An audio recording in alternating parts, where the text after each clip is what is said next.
Hey guys, welcome back to a new video. I'm posting after a long time. Sorry about the delay in posting. I have a lot of videos planned for this year, so hopefully I'll put out a lot of videos on the Guerrilla 450 and of course my Thunderbird 350 as well. So in today's video we are going to be looking at how to adjust the brake lever height, because this is the stock setting. This is how it came from the factory. I feel like with riding boots it's a little too high. I recently got a pair of riding boots from Vaiatara, the Bronson boots, and I feel that the boots are kind of like big and they're tall, so the sole is constantly touching the brake pedal. So I want to adjust this lever, bring it down a little bit, and yeah, I think it's a fairly easy adjustment. All you need is just one tool. You just need a 10mm spanner, and yeah, let's get into how to adjust the brakes on the brake lever height on a Guerrilla 450. This is the same with the Himalayan. I think it's the same on the Hunter as well. I think most of the new REs come with this type of rear master cylinder, and the adjustment is fairly easy. So what you need to do is, can you see this part right here? This is a clip that can be removed. All we need to do is open it like this. So both sides there is a tab. You open it like that and you can pull it out. There is a pin. Right, so I'm just going to clean this and keep it aside. And as you can see, this part comes out separately and the lever is free to move. So this is the stop for the lever. This is the highest position. When you keep it here with the pin, this is what it looks like. Right, so we're going to move this aside, and like I said, all we need is a 10mm spanner. So you can see it is marked here from the factory. That's the setting that they marked it at, or that's the height that they've marked it at. So one second, let me loosen this.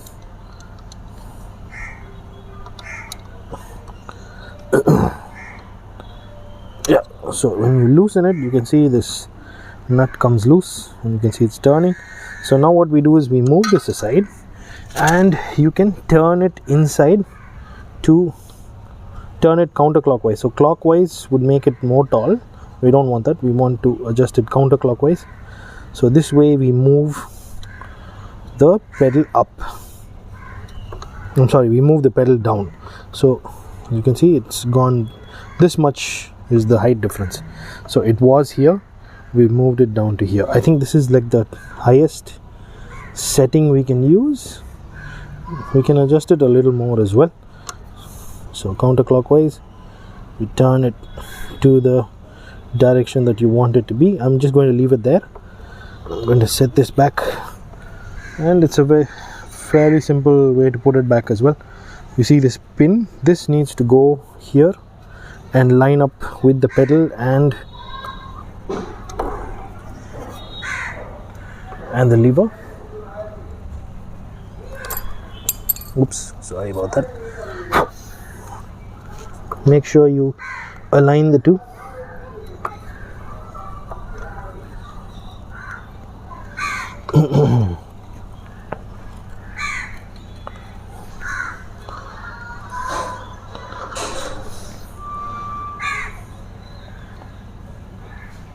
One second, I'm finding it a little difficult to see.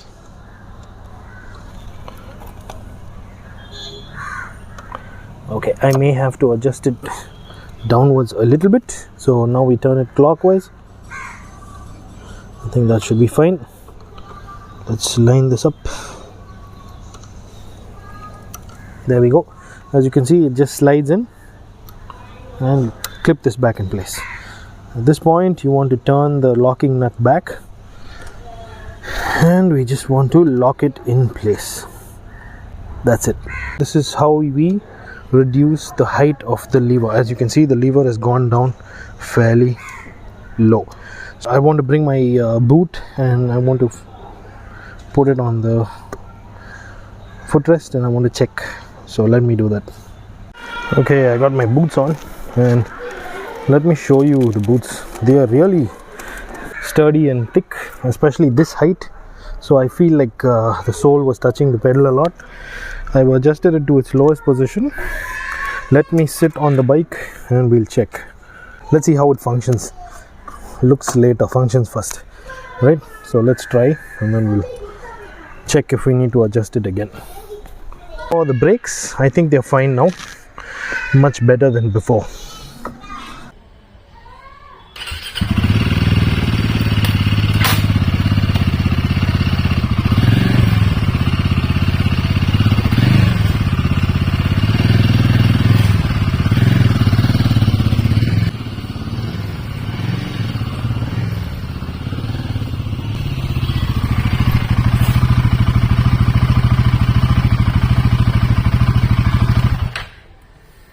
I think the adjustment is pretty good.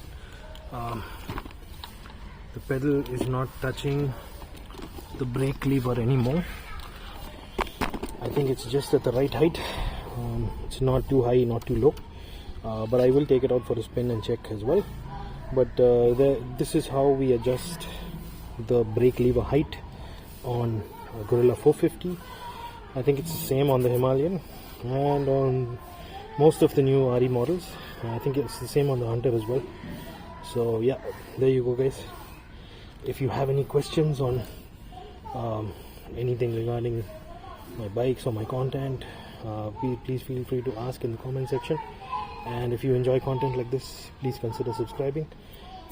Like I said in the beginning of the video, I planned a lot of content for this year, so hopefully you will stick around to watch all of those. See you guys in the next video.